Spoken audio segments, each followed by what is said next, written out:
Hello everyone and welcome again to Cinderfall Gaming. There's a couple of quick fire news videos tonight, but that's because we've got some more Warhammer Age of Sigmar Warscroll reveals from some of the brand new repackaged box, and this time we've got some for Stormcast Eternals.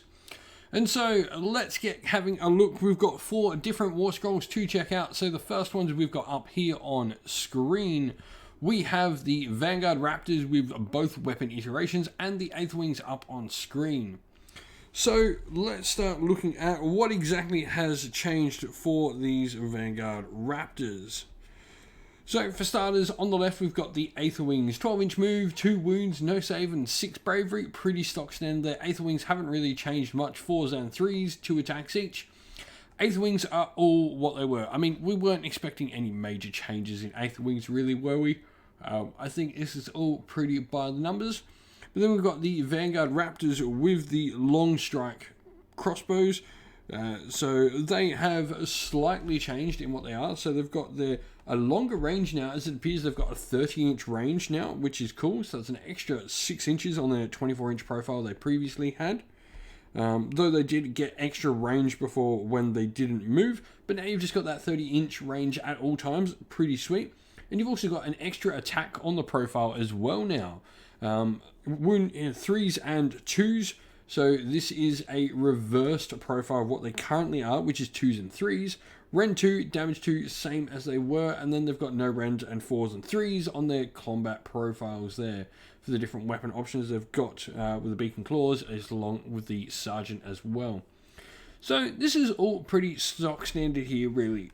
I like that we've got some nice changes. I think the 3s to hit and the 2s to wound is nice, because this means, of course, they can make use of command abilities now on them, like all-out attacks, so they can be 2s and 2s, and the extra shot and the range just being built into the profile standard is really cool. I like when all these rules, this just seems like simplifying the models and also giving that sort of relentless advance sort of ability that you hear about the Stormcast. Profile wise, they are the same as well. 5-inch move, 4 up save, bravery 7, and 2 wounds. This is the same for the Raptors with the Hurricane Crossbows. I've got it a little bit blocked out by the Warhammer Age of Sigmar logo here, but it is the same. However, the Hurricane Crossbows have a really interesting profile change as well. So they've got an 18-inch range. They do drop 2 attacks off their profile now. They are only 4 shots, but they are 3s and 3s rather than 4s and 4s. They don't get any rend at all on these Hurricane Crossbows, which is interesting, and this is one of the first Stormcast things, obviously excluding the Aether Wings, that we've seen with no rend. I don't know about this change. I mean, if they keep like the general rule where they double, maybe they'll double their attacks instead of getting +3, so they get 8. But 3s and 3s is a nice change, getting them easier to hit and wound with instead of the 4s and 4s they have. But Hurricane Crossbows were really good before, so I'll be interested to see what the less attacks do and whether the extra hit and wound ability of them is going to make up for that. And so next up, we've got these next 2 Warscrolls, Sequitors and the Celestar Ballistas, and there's some really interesting things here, because I think this confirms a few things I've already been thinking. So first of all, Sequitors 5-inch 4-up save, which is interesting. However, I want to talk about the pictures there. Down below, you can see these 2 outlines of the Sequitors. Neither of them have shields attached to the models, so I'm fully expecting that their shields are going to give them +1 save. And then they can empower them to get the 5-up ward in combat, potentially like we see in the FAQ now. But I do think we can't see shields on those models, and these are fully complete models in those pictures, or at least they have been in everything else we've seen. So maybe Sequitors can not take a shield and get a 4-up save, and maybe when they're given a shield they get +1 save. Meaning they can never go to a 2-up, because maybe it's like one of those rules, like say a Dreadlord on Black Dragon, where they're getting +1 save. But an interesting thing here, and we saw it on the Vanguard Hunters originally, and I thought it was going to be something we see across the rest of the army, and that is how the Vanguard Hunters had the axes and swords merged into one profile.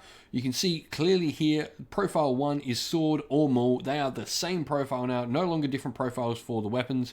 We of course have seen this in actual thing come in with the Skeleton Warriors for the Soul Blight Gravelords, of course, have spears and swords, not mattering which weapon they are. It is just the same weapon all the time. And then we've got the Grand Weapon down below them. Now both of them have 2 attacks, 3s and 3s, Rend 1, damage 1 and 2. Their profiles haven't actually changed, but I do think that's some interesting stuff there on like no shields in the picture, and also that swords and mauls are now the same profile. Onto an interesting one, though, we've got the Celestar Ballista profile, so a 4-up save, 9 wounds, 3-inch movement, and 7 bravery. So, first of all, it's got 2 firing weapon profiles like it did before. However, it's now got a solid and a multi-shot rather than the old get more shots for longer range and they explode. It doesn't look like that's going to be a thing, although it easily could be, but we do have damage characteristics at the end. So the solid shot here is 1 shot at 36 inch, 3s and 2s, Ren 3, which is really nice, and D6 damage. Now, there is every chance that this could explode, and if that explodes, that one hits and becomes D6 hits at D6 damage. Oh boy, is a Celestar Ballista going to be amazing, but of course we don't have the actual special rules here, so we're not too sure on how that's going to work, but if it does, wow, that is going to be amazing. We then obviously have 2d6 shots, and then we have for our rapid fire profile now, and if that, you know, they hit with those 2d6 shots and they explode again into d6, that could be pretty cool. But they are 4s and 3s, Ren 2, damage 1. Once again, just seeing the rend increase army wide. I mean, Ren 3 and Ren 2 on this make it really, really tasty. This looks really solid, but I'm really interested to know whether or not this is going to have the rule that allows it to have the exploding shots, or if it is just going to be these 2 profiles. If it's just these 2 profiles, I'm not sure if it's as interesting. 1 shot for d6 damage isn't that great, but Ren 3, I mean, it could get rid of a heavily armored character or do some wounds on a really tough to move character. Ren 3 is definitely useful, so if you can get this to be, you know, 2s and 2s with an all-out attack or something, could be really interesting. I've been wondering, maybe could we take these in units, or is the Lord Ordinator going to keep his ability to buff them for +1 hit while he's around them? That could be a really good bunker to get rid of some hard to shift units if they've got a Lord Ordinator making them 2s and 2s with that Ren 3 damage d6.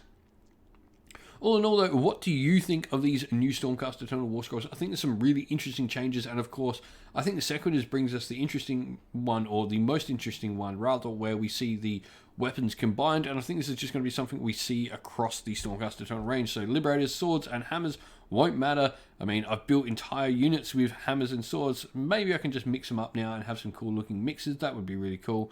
But what do you all think of the new Stormcast Eternal Warscrolls we've seen here?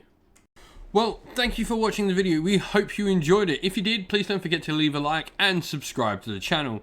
And while you're at it, if you'd like to come chat more with me and other members of our fine community here at Cinderfall Gaming, you can do so by coming and joining our Discord, of which there is a link in the description of the video to go and join.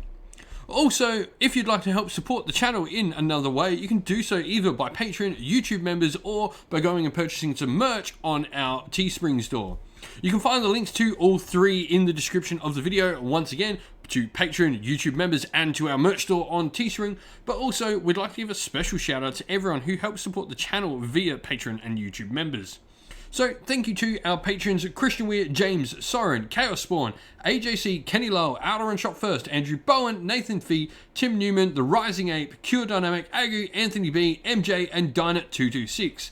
And a special thank you as well to our YouTube members Green Roots Gaming, Kenton Young, Steve T, The Real Zeop, Chris Wallace, Turai12, Vinny, Lock Lorick, Matt Mollin, Becca Kinski Groupie, The Johnny84, and El Mapache.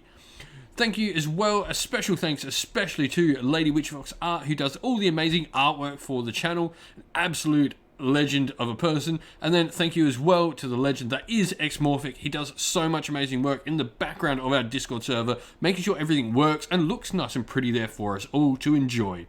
So that's enough said from me though. Thank you all for watching. Once again, stay safe everyone, stay well, and most of all, keep fighting that war against the grey.